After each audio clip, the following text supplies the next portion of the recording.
Når logerne mødes i Othello-palæet, foregår det altid i logesalen. Det er et stort rum, hvor hvert medlem har sin egen plads. Rummet er aflangt, og i den ene ende står en talerstol, der er forbeholdt overmesteren. Den er omkranset af et rødt forhæng, der har en særlig symbolsk betydning. Langs den ene væg står et alter, og der ligger altid en bibel fremme. Det er ikke fordi ordenen er religiøs, men mange tanker udspringer fra Det Gamle Testamente. Alteret er her omkranset af et hvidt forhæng. På den modsatte side sidder fungerende eksmester, som er den tidligere overmester.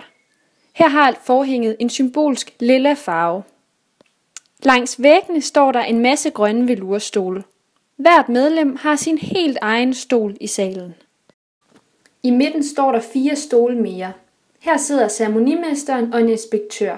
Der sidder også ceremonimesterens 2 assistenter. Imellem dem ligger et særligt logetæppe, som hvert medlem skal gå hen over på vej til deres plads.